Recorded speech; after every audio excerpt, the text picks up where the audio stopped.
अब रुक करते हैं देश की बड़ी खबरों की ओर। उत्तर प्रदेश के प्रयागराज जिले में हुए उमेश पाल हत्याकांड के बाद से लापता अतीक अहमद के 2 नाबालिग बेटों का कोई सुराग नहीं मिल रहा है। पूर्व में अतीक अहमद की पत्नी शाइस्ता परवीन ने इस संबंध में प्रयागराज की कोर्ट में एक याचिका देते हुए कहा था कि हत्याकांड के बाद पुलिस उनके 2 नाबालिग बेटों को उस वक्त उठा ले गई थी जब वो अपने घर में खेल रहे थे। अतीक अहमद की पत्नी की याचिका पर अदालत ने धूमनगंज थाने के अधिकारियों से जवाब मांगा था। अधिकारियों ने बताया कि अतीक अहमद के बेटों को बाल सुधार गृह में भेजा गया है। पुलिस ने कहा था कि अतीक अहमद के 2 नाबालिग बेटे उसे घूमते हुए मिले थे, जिन्हें बाल सुधार गृह में भेज दिया गया, लेकिन अब तक इन 2 बच्चों के बाल सुधार गृह में होने की पुष्टि नहीं हुई है। वहीं प्रयागराज के जिला प्रोबेशन अधिकारी ने कहा है कि ये बच्चे उनके बाल सुधार गृह में नहीं है। सबसे बड़ा सवाल यह है कि उमेश पाल की हत्या के बाद अतीक अहमद के जिन 2 बेटों को पुलिस ने उठा लिया था, आखिर वो गए कहाँ? इन्हीं 2 बेटों को लेकर समाजवादी पार्टी के राष्ट्रीय महासचिव राम गोपाल यादव ने ये शक जताया था कि अतीक अहमद के बेटों की हत्या हो सकती है। उनमें से एक की हत्या हो जाएगी एक आध दिन में, आप देखिए। जबकि संविधान हमारा आदमी को जीवन के अधिकार का मौलिक अधिकार देता है। किसी के जीवन को आप ले नहीं सकते विधि सम्मत तरीके के अलावा, और कोई रास्ता नहीं।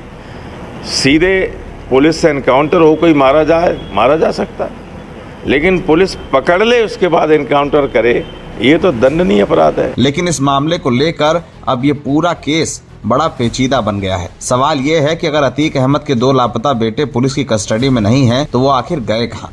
जिन 2 बेटों को शाइस्ता परवीन पुलिस द्वारा उठाने का दावा कर रही है, उन्हें अगर जिला बाल सुधार गृह में नहीं भेजा गया तो वो बच्चे कहाँ गए? सबसे बड़ा सवाल इस बात पर है कि आखिर प्रशासन और पुलिस के बीच आपसी तालमेल क्यों नहीं है। प्रयागराज में एक पूर्व सांसद की हैसियत रखने वाले अतीक अहमद के 2 बच्चे लापता हैं। वो बाहुबली है और फिलहाल साबरमती जेल में बंद है, लेकिन अतीक अहमद के 2 बच्चे कहां गए इस बारे में किसी को कुछ नहीं पता। प्रयागराज में इसे लेकर कई सवाल हैं। सबसे बड़े सवाल अतीक अहमद के परिवार के लोग उठा रहे हैं, जो ये कह रहे हैं कि उनके पूरे परिवार की जान को खतरा है। बीते दिनों अतीक अहमद की बहन ने एक प्रेस कॉन्फ्रेंस करके ये कहा था कि अतीक अहमद को गुजरात से उत्तर प्रदेश ना लाया जाए, नहीं तो उनकी हत्या हो जाएगी। रास्ते में एनकाउंटर का डर बताते हुए अतीक अहमद की पत्नी ने कई गंभीर आरोप लगाए थे। एक आरोप योगी सरकार के मंत्री नंदगोपाल गुप्ता नंदी पर भी था। लेकिन इस पूरे मामले में सबसे बड़ा सवाल ये है कि अगर अतीक अहमद के 2 लापता बेटों को पुलिस ने उठाया और बाल सुधार गृह में भेजा, तो आखिर जिला प्रोबेशन अधिकारी ने इससे इनकार क्यों किया? आखिर पुलिस ने उन बेटों को उठाकर कहां भेजा? और सबसे बड़ा सवाल ये कि अतीक अहमद के 2 लापता बेटे पुलिस ने किस चार्जेस में उठाए और क्यों उन्हें कहीं पर रखकर, इसकी जानकारी पब्लिक के पास नहीं दी जा रही है। सवालों के बीच प्रयागराज की राजनीति में कई चर्चाएं हैं। पुलिस की कार्रवाई पर प्रश्न चिन्ह है, लेकिन सबसे बड़ा प्रश्न चिन्ह ये कि अतीक अहमद ने जिस उमेश पाल हत्याकांड को अंजाम दिया, उसके 13 दिनों बाद भी इस कांड के शामिल बड़े हमलावर क्यों नहीं पकड़े जा रहे।